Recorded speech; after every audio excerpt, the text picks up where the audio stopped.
segment because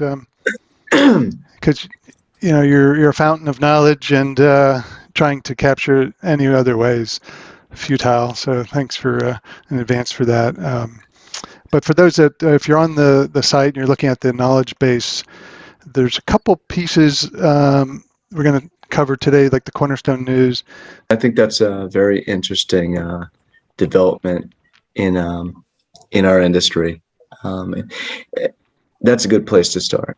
Okay. Yeah. Well, there's a nice analyst insight piece that's published already, or is that still coming out? So let's what I'll do is just swoop out for a moment. I'll give folks a little bit of a more background on what 3Sixty Insights is all about. Sure. It'll give some context. So we are an analyst firm, a boutique analyst firm, and I am the co-founder of 3Sixty Insights, and also I lead the HCM practice area here. We like to look at the decision-making process, purchasing process, and enterprise software. Who are the stakeholders these days? It's a lot different than it was 10, 15 years ago. IT, this is old news. IT is no longer running the bus, but who is? And it really is a bunch of people taking turns driving the bus. And you have, line of business managers, you have, even internal counsels, you have the CFO, you have the CEO, the COO, even in HCM deals, all with their own needs and interests, competing interests, and it's very interesting to look at these situations and try to understand them and tease out what are the new emerging best practices, if any, what goes wrong, what goes right. And we publish reports called an anatomy of a decision around that. We also publish reports, case studies that look at more sort of the straightforward, conventional, if you will, or traditional way of looking at deployments. What are the benefits that organizations have realized from the various decisions they've made? And we'll get to ServiceNow in a minute, but this was a large global high-tech company who wished to remain not anonymous, but they had a lot of success with ServiceNow in terms of normalizing and providing a readily accessible insight for the HR department into the ticketing process for the various engineers across the organization, and helping the person there who's in charge of employee experience drive the employee experience better. So that is actually an analyst insight. Think of it as a mini case study, if you will. Let's talk about the interesting news that came out. Let me see if I can share my screen. Would it be possible to share my screen? Go for it. Let me see if I can remember how to do that. Let's see here. Okay, share. Yeah, can everybody see this? Good for the first time on Zoom. Nice. I haven't shared on Zoom in a while, but I actually have in the past. It's good muscle memory, I guess you could call it. Yeah. This is a sneak preview of a market alert that we'll be publishing probably on Monday. We hoped to have it published by today, but it's still in proofreading. So you're seeing sort of a raw pre-proofread document. However, I don't think there are too many typos or anything like that in it. But Cornerstone, I think it was early last week, or mid-ish last week. They announced the acquisition of a learning experience platform called Edcast, which has been was founded, I believe, in 2014. Don't quote me on that, but so good, almost 10 years. Closing in on 10 years in existence, very well known in the space, well established, a mature sort of future of work ready type of learning experience platform. By that, I mean it has AI infused in it and all of this, and it's able to push to users the type of content that they're apt to be most interested in. So let me swoop out a little bit more. Cornerstone On Demand, as many of you probably know, is a it's a greater than 20-year-old learning management system company. LMS is sort of the foundation of the foundational piece of their technology stack. They've been around for a long time. A few years, I think about 5 years ago, they made a big bet on learning content with the acquisition of a company called Grovo. That was a big deal at the time. And they've been doing a number of other things in the space around learning specifically, all sort of directionally moving toward this idea of from what I could ascertain, developing a single, an end-to-end learning suite for the future of work. But there were there was basically a few kind of missing pieces or holes in that.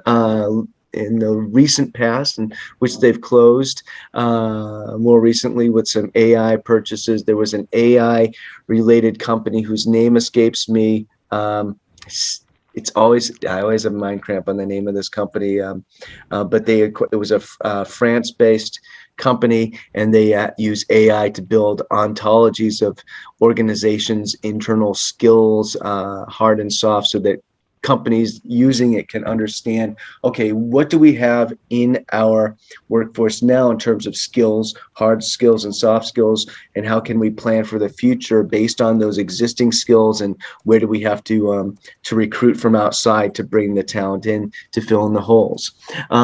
So the one missing piece of the puzzle most recently with Cornerstone is having a learning experience platform, hence Edcast, a mature one. Recently, I think it was late last quarter, the last quarter of 2021, I believe, or may have been early Q1, they announced the launch internally of a native solution that had learning experience platform qualities to it, called Explore, XPLOR, but it was new. And from what I can ascertain, given that Cornerstone On Demand went back into private ownership under the ownership of a private equity group, Clearlake Capital. I cheated there by looking at what I just wrote earlier this week. Clearlake Capital Group. They have that flexibility and I think capital fluidity, I think, to be a little bit more agile in what they're doing. And so it's very telling that the first acquisition they made was Edcast, because in my opinion, and this and I think it's, honestly, I'm a little bit biased because it's my opinion, but I think it's pretty accurate, is that I think Cornerstone is we finally have in the industry the first mature end-to-end future of work learning suite from a single vendor. And that, in my opinion, is huge. Learning today is so much different than it used to be. It used to be just sort of compliance driven and maybe company policy, company mandate driven. Right. So there was one-to-many headquarters sort of concocted, or,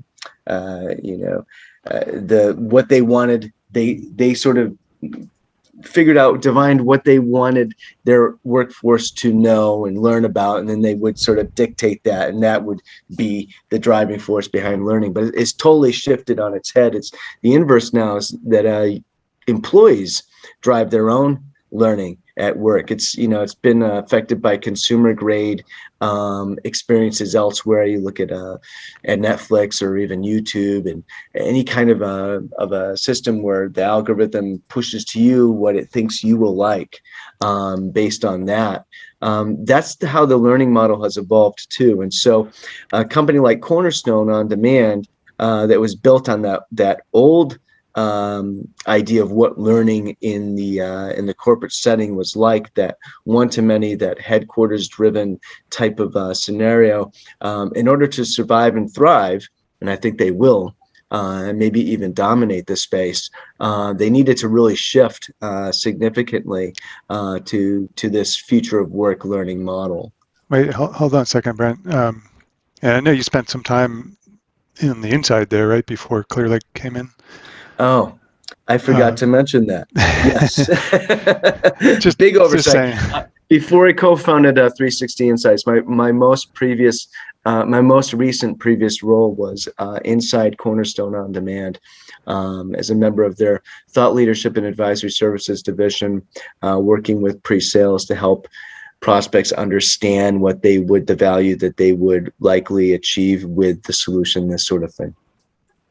So back then you were helping them position Cornerstone as the only choice perhaps, but you just mentioned from a competitor standpoint that, they may be the top now, but I mean, who else is at the top with them at this point, especially with Edcast acquisition? Some of the other players in the space, they aspire to and will claim that they have these various capabilities around that algorithmic capability to really push to users the exact type of content that they're most apt to learning content that they're most apt to be interested in, and to provide that experiential layer, which an LXP learning experience platform will provide. But from what I understand from some discussions with folks in the industry, in the space before writing this piece, is that no other player once Edcast is fully brought into the fold, this is going to be basically the only place that you can really have a bona fide, full-fledged future of work learning experience end to end from a single vendor.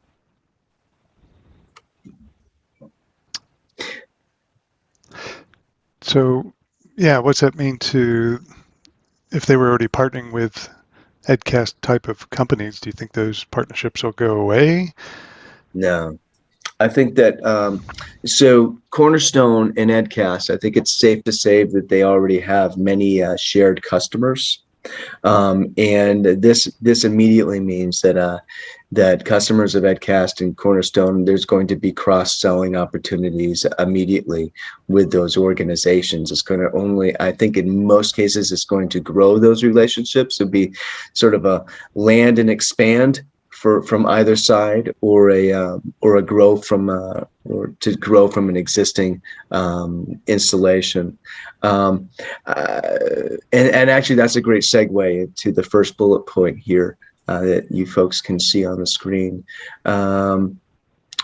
Also, a couple other things I want to mention around that is that this is now there's sort of a ready-made channel for Cornerstone outside of its own native ecosystem. There's a ready-made channel for Cornerstone to sell essentially learning content a la carte to Edcast's entire customer base. So that's pretty big too, in my opinion. And then of course there's the last one, which we kind of covered a moment ago. So they go up against LinkedIn and the old Lynda platform. Is that kind of maybe this is kind of impact the landscape the most? Yeah, you got to think about it. That again, don't forget the sort of the old legacy from a notional standpoint piece of this, which is the learning management system, the way to track. But you still need that LMS to really track everything. That the LMS is kind of old and not necessarily sexy of a concept, but it's still absolutely necessary. You want to be able to track all the. In fact, tracking it has become that much more of a challenge and important, because now it's no longer decided by corporate what people are going to learn. It's more of a dance between leadership and employees in terms of what employees want to learn vis-a-vis what corporate needs them to learn, and the compromise between those two things for their own individual career development and for the organization's overall competitiveness. Yeah, that's good for them. One last thing I wanted to mention here is that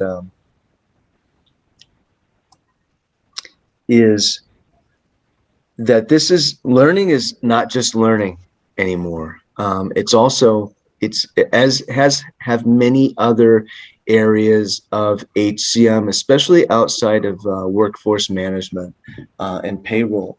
If you look at sort of the conventional, traditional talent management suite, and I know there's some differing opinions around this. I like to think of learning, career development as, previously kind of falling under the the auspices of the term talent management, although it's such a big piece of it that a lot of people call it its own thing. There's a lot of the term talent management, I think, is falling away. It's dying, in my opinion, and good riddance, because it's a very sort of, I don't know, it's not a very dynamic term. It served its purpose at the time, way back when it first came to the scene. I think it was kind of exciting. It was better than what it had been referred to previously, even if it was referred to at all. But there's a lot of sort of holistic thinking around the employee experience, which encompasses all of that, whether it's it also encompasses WFM and payroll, don't get me wrong. But when you think about talent management conventionally, the conventional silos, discrete silos of it, when you look at how those elements of it interplay today, it's really kind of a cross-functional, almost, it's one thing, whether it's performance management or compensation planning or compensation management or succession planning, and a few other things, and learning. It all works together. Learning is just inescapably intertwined with performance management and succession planning, for instance, today. Those and compensation management, that they all just work together. And when you have a future of work ready type of suite for learning, you're not talking even just about the learning aspects of it. You're talking about all the ways that it interact in all the interplay and integration with the rest of those disciplines within the old idea of talent management.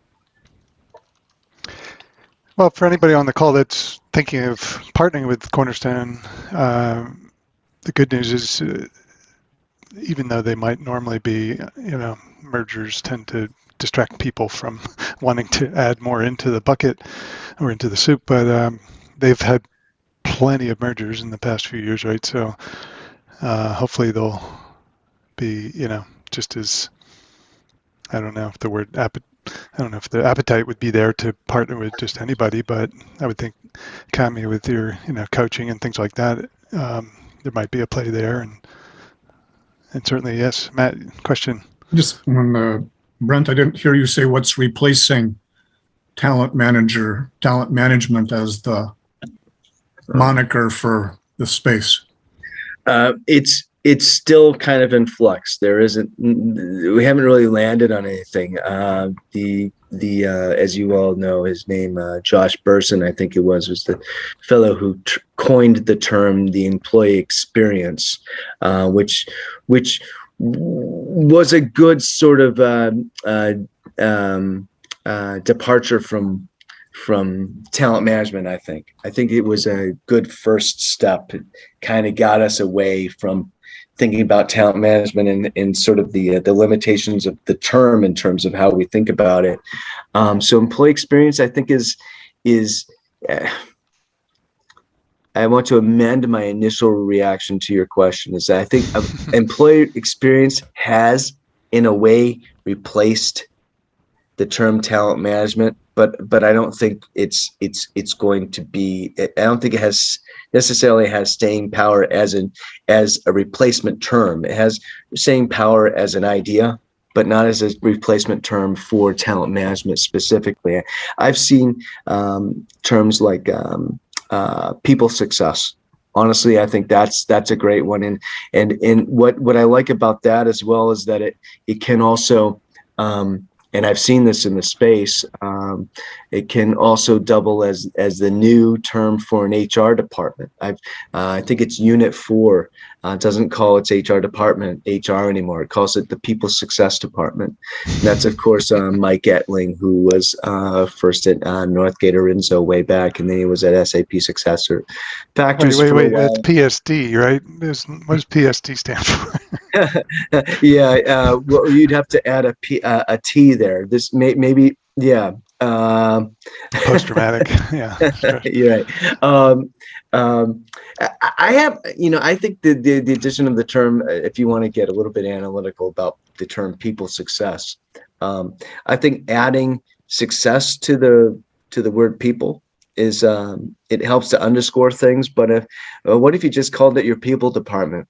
I mean, honestly, that to me, I love the sound of that. You see, there are companies in space. I believe it's UKG. This messaging is out in the wild now. They refer not to their clients' workforces or employees, but they refer to people. Everyone's people. Everyone is people. And I think that I love that because it also captures the idea of the gig economy, right? Where there's a vast, intricate, very complicated regulatory landscape that is going to indefinitely slow down the evolution of the idea of what a workforce is, but eventually in maybe the science fiction distant future of work, we will eventually get away from the idea of like W-2 employees. I firmly believe that things are just moving in that direction, whether it's AI and the formation and the potential in the formation and dissolution of teams for specific projects and all of this, the concept of job titles and of being an employee in a conventional sense are just not going to be able to keep up. The rigidity of those structures just aren't going to be able to keep up with the future of work eventually. But again, the regulatory landscape will slow that down, and you could even say maybe that's good, so that the market has enough time to kind of accommodate and transition everybody in an orderly way that's not overly disruptive. It would be good, yeah. Yeah. Will the term workers go away and be replaced by just plain people, or do you think workers is still an okay term? I think workers an okay term, and now we're getting into frankly opinions. I mean, well, don't forget about the machines. The robots and stuff. What do they want to be called, right? Because if they don't want to be people, exactly. Are they workers? So workers could cover everybody, humans and robots. It could. You're absolutely right. I've thought about this though, in terms of, the connotations, the strong connotations, right or wrong, around the term workers.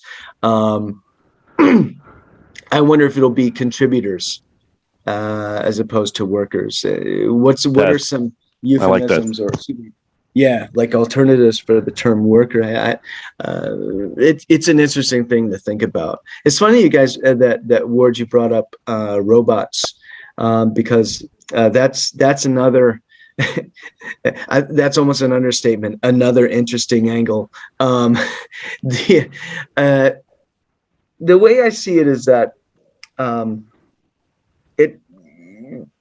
there is some hype around artificial intelligence that I think is that we need to be aware of, cognizant of. But at the same time, there will be there's a lot of disruption to the type of work that is available to humans now, even because of the evolution in artificial intelligence, and whatever you want to call that, whether it's really machine learning doing it or whatever.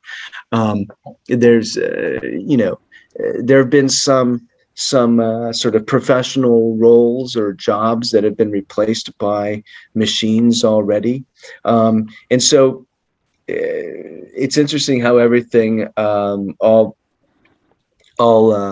roads lead back to everything else. And when you're talking about HCM, this is why a future of work ready, a mature future of work learning suite for the enterprise is so important, because you want to be as efficient and effective as possible in reskilling your workforce, so that they can because they have intellectual Programming. You talking about robots? Uh-oh. We lost Battery Brent. ran out. Well, that's a good time to segue. Thank you, Brent. We'll get to the news for robots next. I mean, humans. Actually, if we switch to people instead of human resources, like people resources, I think I'm just going to start a software company and call it PeopleSoft. That sounds pretty cool, doesn't it? or contributor soft. Yeah, that has kind of a nice ring to it. It does. So I like that. Go see if that domain's free, Andrew, while we're chatting. Boy, I wish Brent was there to hear a He'll big be thank back. you for kind of He's walking coming through all that. But there's we got a lot of news There this he week, is. like almost 24 things. Hey, Brent, you're back. Thanks for we just concluded that you're the expert, and we're gonna bring you on anytime there's learning and content and contributor type Sorry about that. stuff. My Zoom crashed and restarted on its own, so I'm back. Kaboom. But no, that's, I think, really, I learned some things here that was wonderful, and really appreciate kind of the recap. Matter of fact, I found this piece of news on, and is that insight going to be coming out anytime soon? How can we get our The hands market on that? alert on the market alert Cornerstone on one? Cornerstone should be, it should be published by Monday. Cool. All right. Well, I know I'm on your mailing list, so I look forward to getting it. And others that aren't, Wonderful. go to 360insights.com, right? Yes, 360insights.com, and you'll see it. There is a ticker or a rolling. There is at the sort of midway down the front page, you'll see all our latest published work, whether it be from the blog or published reports, PDFs, and all this, and everything that we publish is free to visitors of the website. All we do is ask that you provide your email address, and there's a little form for that. Just do that, and then you can download it. And let me pitch. You have made a request this week to have more followers on LinkedIn. You're at 1,010 now, and you're 1,003 on Twitter. And both of those, you do a great job of distributing your different content in those channels. Oh, thank you. Yeah, we have been growing quite a bit on LinkedIn and Twitter, and it's great to see that kind of interest. Yeah, you can drop your